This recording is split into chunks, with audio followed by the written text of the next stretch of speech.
Hello everyone, welcome back to my channel. ఈ వీడియోలో వచ్చేసి షార్ట్ కుర్తీ అనేది చాలా ఈజీగా సింపుల్గా అనేది ఎలా స్టిచ్ చేసుకోవచ్చు అనేది ఫుల్ ట్యూటోరియల్ చూపిస్తాను. ఎక్కడే స్కిప్ చేయకుండా చూడండి. దీనికోసం 1.5 మీటర్ ఫ్యాబ్రిక్ని యూస్ చేశాను. ఫస్ట్గా ఫ్యాబ్రిక్ని వచ్చేసి 4 ఫోల్డింగ్ చేస్తున్నాను. అండ్ హైట్ వచ్చేసి నేను 29 ఇంచెస్ ఖర్చులతో తీసుకుంటున్నాను. అండ్ నెక్ విడ్త్ వచ్చేసి 2.5 ఇంచెస్ తీసుకుంటున్నాను. షోల్డర్ వచ్చేసి 3 ఇంచెస్ తీసుకుంటున్నాను. అండ్ స్లాంట్గా ఒక 1/2 ఇంచ్ డౌన్ చేసి అక్కడ నుంచి 6 ఇంచెస్కి వచ్చేసి ఆమ్ డౌన్ తీసుకుంటున్నాను. రౌండ్ తిరిగే దగ్గర 1 ఇంచ్ అనేది మార్క్ చేసుకొని వీడియోలో చూపిస్తున్నట్టు ఇలా రౌండ్ అనేది డ్రా చేయాలి. చెస్ట్ వచ్చేసి 7.5 ఇంచెస్ తీసుకుంటున్నాను. అండ్ వేస్ట్ హైట్ వచ్చేసి 13 ఇంచెస్ దగ్గర మార్క్ చేస్తున్నాను. అండ్ వేస్ట్ వచ్చేసి 7 ఇంచెస్ తీసుకుంటున్నాను వేస్ట్ లూజ్. అండ్ అలాగే హిప్ లూజ్ కట్స్ హైట్ వచ్చేసి 18.5 ఇంచెస్కి తీసుకుంటున్నాను. అండ్ హిప్ లూజ్ వచ్చేసి నేను 8 ఇంచెస్ తీసుకుంటున్నాను. సో ఇక్కడ హిప్ లూజ్ 8 ఇంచెస్ తీసుకున్నాం కదా, 1 ఇంచ్ యాడ్ చేసి కిందన అనేది 9 ఇంచెస్ తీసుకోవాలి. ఎలా అయితే మెజర్మెంట్స్ మార్క్ చేసుకున్నా అలా అయితే డ్రా చేస్తున్నాను. ఇప్పుడు 2 ఇంచెస్ అనేది హిప్ వరకు మనం ఖర్చుల కోసం తీసుకుంటాము. అక్కడ నుంచి కిందకి కట్స్కి 1 ఇంచ్ అనేది తీసుకోవాలి.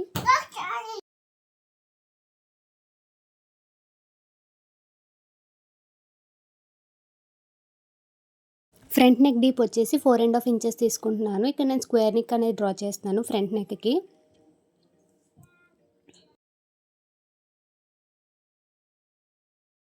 సో ఇప్పుడు ఎలా అయితే మార్క్ చేసుకున్నా అలా అయితే కట్ చేస్తున్నాను. హ్యాండ్స్ వచ్చేసి నేను హైట్ 10.5 ఇంచెస్ తీసుకుంటున్నాను.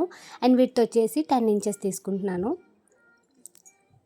సో పైనుంచి 2 ఇంచెస్కి అనేది మార్క్ చేసుకొని కర్వ్ అనేది డ్రా చేసుకోవాలి. ఇలా హ్యాండ్ కర్వ్ అనేది నేను నార్మల్గానే డ్రా చేస్తున్నాను. అండ్ హ్యాండ్ లూజ్ వచ్చేసి 7 ఇంచెస్ తీసుకుంటున్నాను. సో ఎలా అయితే మార్క్ చేసుకున్నానో అలా అయితే కట్ చేసేసుకోవడమే.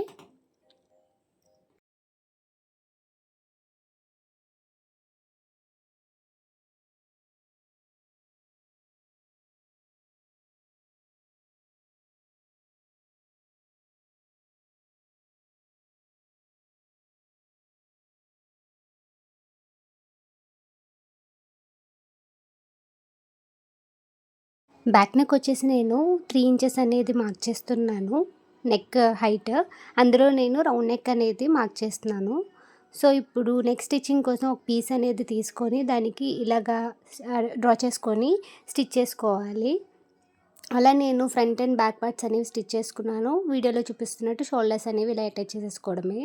షోల్డర్స్ అటాచ్ చేసుకోవడం అయిపోయిన తర్వాత హ్యాండ్స్ కట్ చేసుకున్నాం కదా, హ్యాండ్స్ కూడా అటాచ్ చేసేసుకోవాలి, బోత్ హ్యాండ్స్.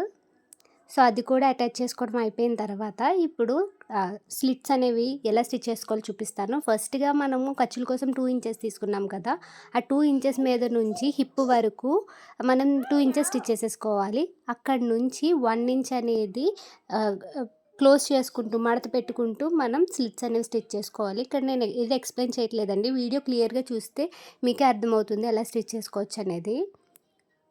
సో అంతే, చాలా ఈజీగా 1.5 మీటర్ క్లాత్తో రెడీమేడ్ స్టైల్లో షార్ట్ కుర్తీ అనేది ఇలా డిజైన్ చేసుకోవచ్చు. ఈ వీడియో మీకు నచ్చినట్టయితే please do like, share and subscribe. అలాగే ఏమన్నా డౌట్స్ ఉంటే కింద కామెంట్ చేయండి.